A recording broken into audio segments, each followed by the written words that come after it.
Welcome to Cybersecurity Savvy, the show that demystifies cybersecurity for not-for-profit boards and leaders. I'm your host, Michala Liavaag, founder of Cybersecurity Consulting. Today I'm going to shed some light on what cybersecurity is and why it's important for not-for-profit organisations. Quite often I'll hear, cybersecurity? Why would we need cybersecurity? You know, we're a not-for-profit organisation working for the good of society. Who would actually want to hack us anyway? We're a charity, we don't have lots of money. We might not be dealing with sensitive data depending on the type of charity you are. There's lots of variations on these, and I've heard them so many times that I decided to actually let's start this podcast as another way to help you build customer trust and protect your organisations. So, back to basics. What is cybersecurity? Fundamentally, it's about the protection of devices, services, and interconnected networks, and obviously the information on them, that's what we value, from an attack, whether it's like theft or damage by some sort of digital electronic means. Generally speaking, we also think of it as being connected to the internet.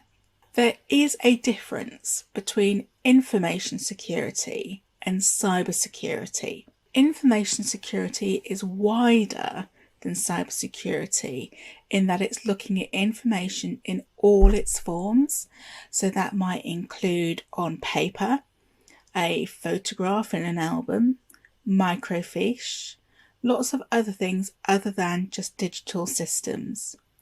Cybersecurity is very much focused on those digital systems and, as I mentioned earlier, typically connected to the internet. So think about all these smart gadgets and things. So coming back to the other question around, why do hackers target charities? That's something that I get asked quite a bit. And it's not necessarily that they're actually targeting a charity. Some do, and I'll give you an example of one in a moment. But generally speaking, charities and other not-for-profit organisations end up as collateral damage because it's so easy when attackers are on the internet that they can send their attack out to people all over the world and just see what happens, see who bites. WannaCry is a good example of how it wasn't really targeted at the NHS, but they were involved in the fallout, unfortunately. The other thing I'd like to just cover off for you in terms of sort of basics 101 is about the goals of cybersecurity, information security.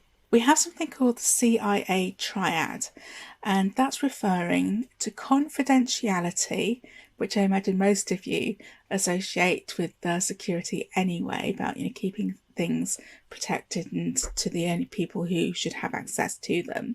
But also there's integrity.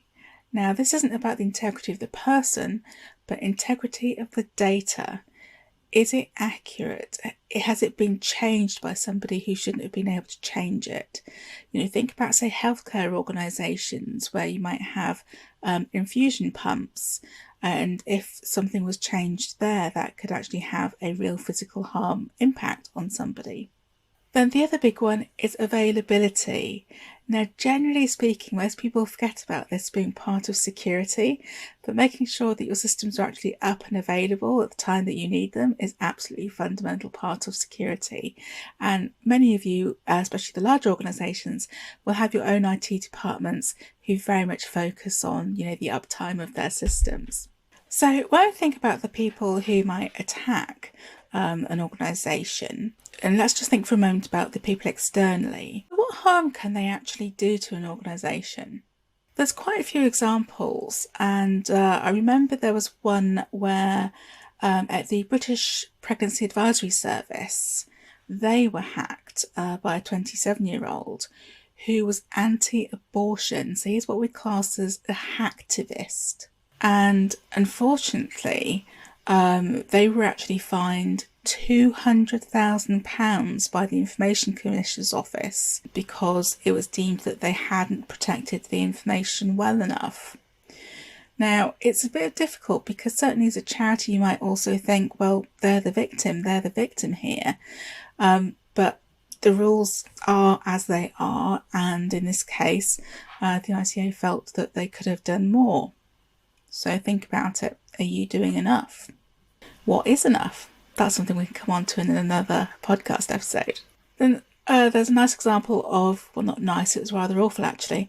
Some cyber criminals did actually target a charity, a hospice up north, and they used a combination of attacks, both phishing via email and then speaking on the phone, and they managed to steal £500,000 from that charity. So money is one of the huge motivators, and when you work so hard to fundraise that money, it's particularly painful. And then the other one, there are lots of different types of attackers, by the way. I'm just picking some out, a few as examples. Nation states. So everyone always talks about there's this cyber war going on in the background, and there is. And certainly throughout the pandemic, you'll probably have noticed on the news some stories around nation states trying to steal intellectual property from universities and big pharma, for example. So there are lots of motivations for all this and lots of reasons why not-for-profit organisations might get caught up in it and need to do something to protect their cybersecurity. Now, it's impossible to protect your organisation 100%. Anyone who tells you they can is lying. Don't buy those products where they say you can. It's not true.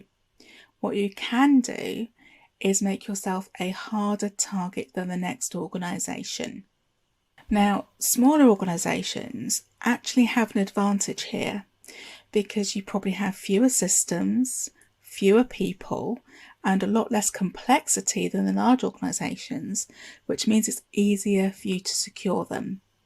As a leader, I think the most important thing that you can do to protect your organisation is to set that right tone from the top and lead by example. So a couple of things that you might want to do. Be vocal about that vital role that information and cybersecurity play in creating more resilient organisations. Praise your people when you catch them doing the right thing, whether it's clearing a desk or reporting a phishing email that manages to prevent an attack, for example. Remind everyone that cybersecurity is a shared responsibility. And that's never more so important than in this post-pandemic world where people are working from home remotely and also that hybrid going in and out of the office. So, if for those organisations that do have a security team, the security team can't be there in people's homes. People need to be their own security teams. That's a really important thing that you can help promote that message. I do hope that this has been useful for you. Until next time.